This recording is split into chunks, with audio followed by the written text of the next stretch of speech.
What's happening, ladies and gentlemen? I ran into an issue on this Cobb modified Subaru WRX. It's a later generation 2018. It has a Cobb access port. It has a problem, okay? It has a Cobb intake. I was able to kind of remedy it to some degree, but this number right here was in the 40s. Long-term fuel trim 40%. And it was throwing a p0171. It's long-term fuel trim at idle or cruising.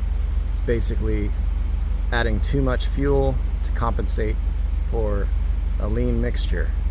Okay? Let me give you a little background of the things that I checked. I went ahead and popped the cover off here,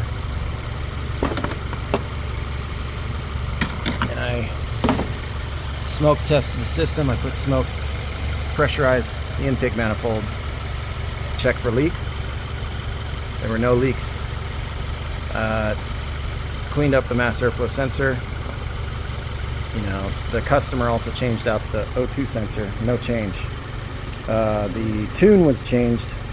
It has the correct tune for the Cobb intake. I wanted to double check, and it has the correct tune. But let me show you something. So you saw that. You saw the mixture was good, right? See right here, it's 3.9. That's not too bad. Long-term fuel trim. Now watch this. I'm gonna rotate the air filter, because Cobb makes probably the worst air filter and one of the worst intake systems out there. I'm going to show you real quick what happens. Check it out. Here, let me pause the video. Okay, there's the intake.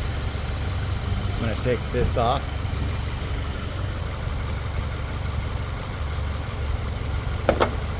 Okay, put a little mark.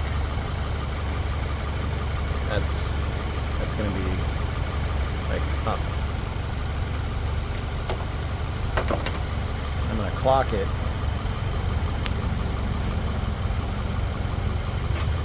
Let's clock it. That. Gotta put the cover back on here.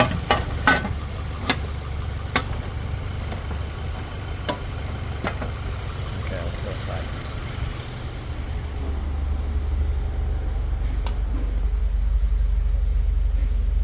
Look at that. It's already going up. It's at 28 now.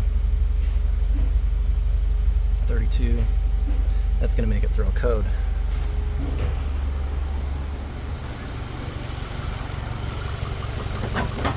I'll rotate it again just to show you.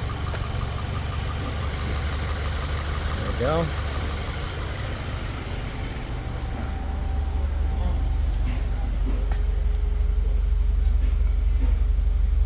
Already, you can see right there it's going minus. It's dropping the long term just because of the rotation. That is just wild.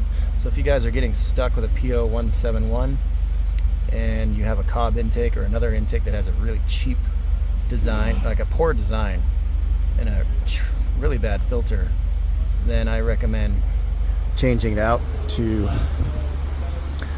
I would say, at this point in time, 2023, the carb legal one is made by AEM. Get that one.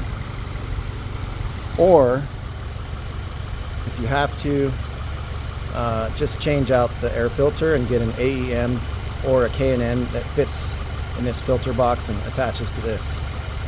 I don't have all the specs, but you can get the measurements off of a Cobb filter and then go on the K&N website or the AEM website and find the correct matching filter that'll replace it. Let me show you what this filter looks like. Actually, let me turn off the car. Let me show you the filter, but before I do, I want to show you something. So we're going to measure this diameter here of this pipe. Turn on the light. Okay, inner diameter of the pipe is 28 and a half roughly.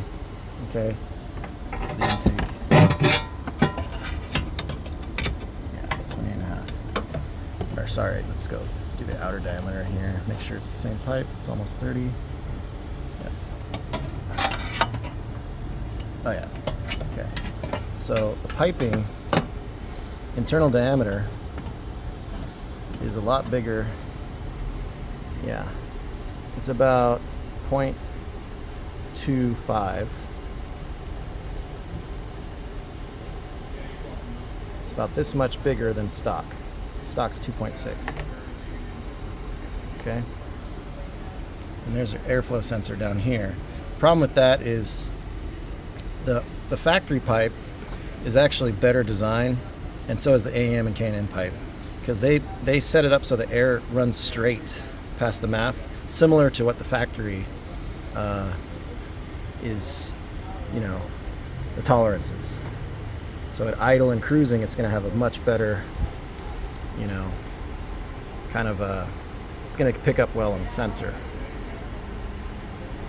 But this Cobb one is bigger, and therefore it's going to throw codes at idle because there's going to have more turbulence. And because the filter is so, you know, cheesy, that it's inconsistent around it. I mean, this could happen to any filter, but especially a cheap filter.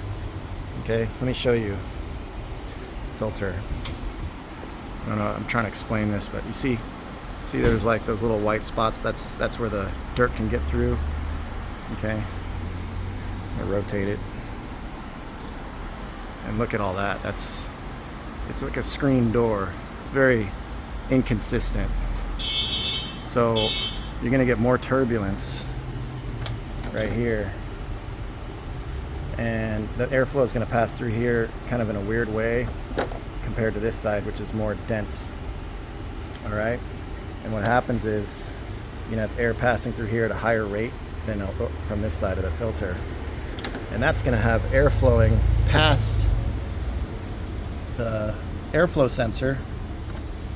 You know, it's the sensor kind of pokes out, and it's what's going to happen is it's going to go, the sensor looks kind of like this, you know. I'll show you kind of like, it's really bad at that, but let's pretend it's the airflow sensor. It sticks out like this, and if you have turbulence or more air passing over here than it's supposed to, it's only going to read this area. And also a bigger piping can cause drivability problems, just because, you know, generally there's more possibility for error. Okay, anyway, and as you can see, there's holes, literally. It's like a screen door, it just goes right through. So a lot of these Subarus I've taken apart that have a Cobb filter on it, even a nice brand new filter, there's just mud, dirty mass airflow sensor, and muck and mud all along the intake, all the way in there, and that causes blow by and loss of compression, and then you're gonna burn a lot of oil over time. So it's better to get rid of this one. But if you're tuned, then I don't know, if you want to stick with your intake, then replace this filter at least, because this one's trash. I would say a lot of Subarus blow up just because of this Cobb intake and this design right here, and on all generations of Subarus. So avoid Cobb intake if ever possible. I know a lot of people aren't gonna agree or like what I have to say, but I'm just telling you the truth, and you saw what happened. You know, damage on the cheap filter. The K&N filter is a lot thicker and a lot denser, and it's made in America. The Cobb one is made in China, and it's really cheap. They want to make max profit, so you can't blame them, but it's not really designed to last forever. It's designed to have some fun, you know, play with it for a couple of years and then get rid of your car. Anyway, thank you for watching. Leave some comments below, share this video, help some other people out there that are having the same problem with a p0171. They can't fix it. Before you go buy, you know, sensors and cleaning master flow sensor and replacing a bunch of parts and scratching your head, throwing tunes on there, you know, and then you might get rid of your car. I mean, before you do all that stuff, check the basics. You know, look at what kind of parts you got. going on there. Save yourself a lot of trouble. Alright guys, thanks for watching. Love, peace, and chicken grease. Leave me a like, leave a comment. If you disagree, write it down. If you want more things to add, write it down. Peace out.